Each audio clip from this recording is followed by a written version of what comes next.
मैं यहाँ बाबलिया के खिलाफ रिपोर्ट करने आया हूँ। ओह, मैं सुना। आप एक गाली में सुना मेजर साहब। मैंने कोई गाली नहीं दी। गाली दिया अपना मेजर साहब, मैंने मेरे कानों से सुना। आप पुलिस को कमजोर बोले, मजबूर बोले, तमाशा वाला बोले। मेरा मतलब ये नहीं था।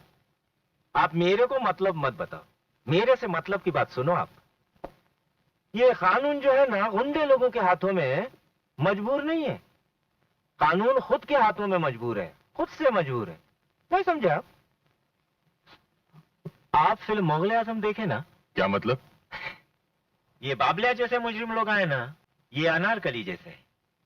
अब इस अनारकली को हम जिंदा दीवार में दफन तो कर सकते हैं, लेकिन इस दीवार को बनाने के लिए ईंट, चूना, पत्थर तो आप ही लोग हमको देंगे ना। मतलब के गवाह, सबूत वो तो हमारे को नहीं मिलेगा ना। ये बस्ती वाले हराम के बाबलिया से डरते। एक भी माँ का कोर्ट में खड़ा होके उसके खिलाफ मुंह नहीं खोलेगा। अब मुंह कोई बाटली का ढक्कन तो है नहीं कि ओपनर लगाया और खुल गया। समझे आप? तो फिर मुझे ही कुछ करना पड़ेगा। नहीं नहीं नहीं, तुम ऐसा कुछ करेंगे तो वो भी कानून शिकनी होंगी ना। फिर तुम में और गुंडों में फर्क क्या रहेगा? इसका मतलब यह है कि बस्ती में चाहे कुछ भी हो, आप कुछ नहीं करेंगे। करेंगे बाबा, काहे को नहीं करेंगे। आप एक मजबूत गवाह मेरे पास लेके आएंगे ना, फिर देखो मैं क्या करता हूं। समझ गया। मेरे को मालूम है आप समझ गए।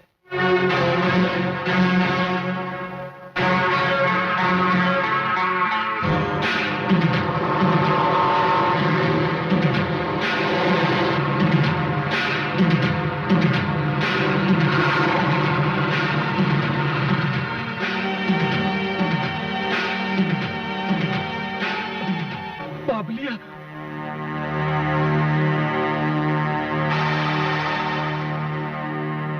बाबलिया,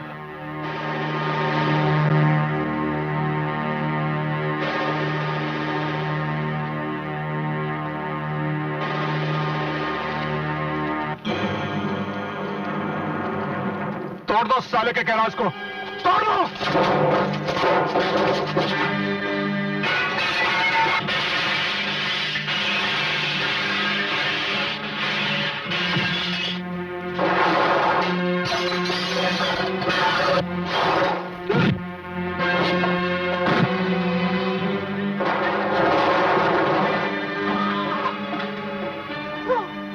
उस लंगड़े से कह देना अगली बार सामान नहीं, हड्डियां टूटेंगी। और एक बात याद रखना, अगर इस बस्ती में रहना है तो एक बात कभी नहीं भूलना, बल्कि दूसरों को भी याद कराते रहना कि मौत का नया नाम है बाबलिया। क्या? मौत का नया नाम है बाबलिया। बाबलिया, बाबलिया।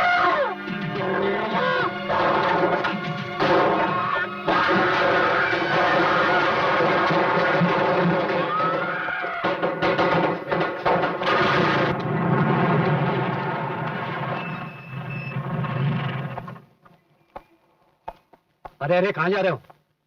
देखो, मेरा डीआईजी साहब से मिलना बहुत जरूरी है। साहब का आराम करना भी जरूरी है, वो अभी भी दफ्तर से आए हैं।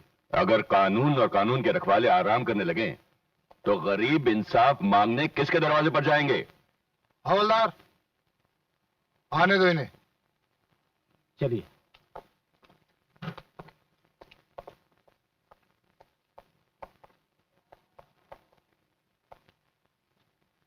कौन हो तुम? एक रिटायर्ड फौजी। एक पुलिस ऑफिसर से एक फौजी को क्या काम हो सकता है? एक सवाल पूछ सकता हूं डीआईजी साहब? पूछिए। एक फौज के सिपाही का फर्ज क्या है? देश की रक्षा करना।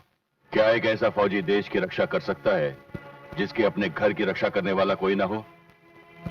मैं समझा नहीं। डीआईजी साहब, जिस तरह एक फौज के सिपाही का फर्ज है देश की रक्षा करना, उसी तरह एक पुलिस के सिपाही का फर्ज है देशवासियों की हिफाजत करना। अगर पुलिस अपना फर्ज भूल जाए, अगर पहरेदार लूटने लगे, भरोसा देने वाला धोखा देने लगे और बचाने वाला मारने लगे। फौजी, एक पुलिस ऑफिसर की बेइज्जती करने का नतीजा जानते हो? बेइज्जती मैं नहीं, आप लोग कर रहे हैं डीआईजी साहब। इस वर्दी की जो आप लोगों के शरीर पर है, उस अथॉरिटी की जो बैज बनकर आप लोगों के सीने पर लगी हुई है, उतार कर फेंक दीजिए इस वर्दी को, फेंक दीजिए, क्योंकि जनता की सुरक्षा का ये निशान अपनी इज्जत खो चुका है। Shut up! तुम पूरी पुलिस फोर्स पर एक बहुत बड़ा इल्जाम लगा रहे हो, और वो भी एक जिम्मेदार पुलिस ऑफिसर के सामने। मैं ये इल्जाम साबित कर सकता हूं। और अगर तुम साबित नहीं कर सके तो मैं अपनी वर्दी की कसम खाता हूं, मैं साबित कर सकता हूं, और जो कुछ मैं आपको दिखाऊंगा उसे देखने के बाद ना आपको कुछ सुनने की जरूरत होगी और ना ही मुझे कुछ कहने की।